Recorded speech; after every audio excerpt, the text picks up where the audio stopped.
Hello শ্রোতা বন্ধুরা, তো কেমন আছো তোমরা সবাই? আশা করি সবাই ভালো আছো। তো আজকে একটা ছোট কাল্পনিক গল্প তোমাদের সঙ্গে শেয়ার করব।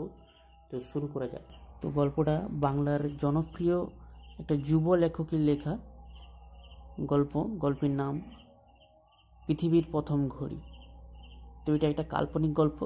কেউ গল্পটা তখনকার, যখন পৃথিবীতে ঘড়ি আবিষ্কার হয়নি। সবাই সূর্যকে লক্ষ্য করেই সময় নির্ধারণ করে কাজ করত। জায়গাটা ছিল প্যারাস রাজ্যের রাজদরবারের ঘটনা। ওই রাজ্যের নিয়ম অনুযায়ী রাজ্যের প্রত্যেক জনগণকে সূর্য ওঠার ঠিক এক হাত পর্যন্ত সময়ের ভেতরে সবাইকে কিছু না কিছু খাবার দিয়ে যেতে হতো। এরকমই বহু বছর ধরে চলে আসছিল। হঠাৎ একদিন প্যারাস রাজ্যে ঘটল এক আজব ঘটনা। তখন খুব গরম, তাই সবাই চাইতো রাজ্যে একটু বৃষ্টি হোক। সবার ভাবনা মতো রাজ্যে উঠল ঘন কালো মেঘ, পড়ল বৃষ্টি। সবাই যে যার কাজ থামিয়ে নিজের আশ্রয়ে যায়।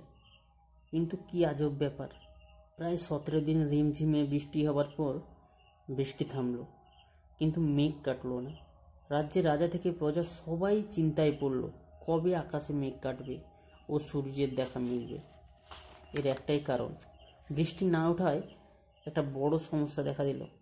রাজ্যের প্রজারা কখন কি কাজ করছে বুঝতে পারত না। কিছু মানুষ হয়ে উঠল অলস। রাজ্যের রাজা যখন এই ব্যাপারটা জানতে পারল, রাজ্যের এই অবস্থা, খুব চিন্তায় পড়ে গেল। চিন্তা করে এই সমস্যার সমাধান কি করে হবে। প্রায় 2 মাস পরে আকাশে মেঘ ফাঁকা হলো।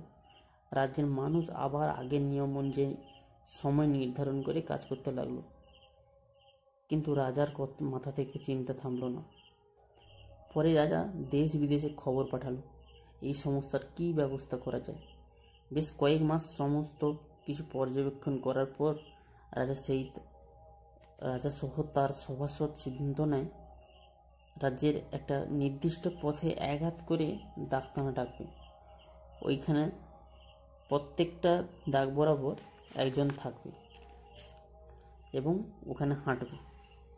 প্রতি 60 পা হাঁটলেই 1 ঘন্টা করে ধরবে, আবার পরের 60 পায়ে হবে 2 ঘন্টা।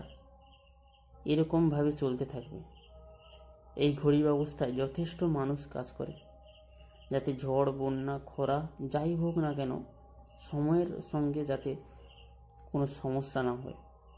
এভাবেই চলতে থাকলো প্যারাস রাজ্যের বহুকাল। এভাবেই সৃষ্টি হয় পৃথিবীর প্রথম ঘড়ি। শ্রোতা বন্ধুরা, আপনাদের কাছে একটাই নিবেদন, যদি গল্পটা ভালো লাগে প্লিজ একটা লাইক দেবেন এবং যদি ভালো লাগে একটা শেয়ার করে দেবেন। তো কেমন হয়েছে? তো একটা ছোট লেখকের লেখা, ছোট লেখক না, নতুন লেখকের লেখা। তো গল্পটা কেমন হয়েছে তোমরা অবশ্যই কমেন্ট বক্সে কমেন্ট করে দিয়ে যাবে।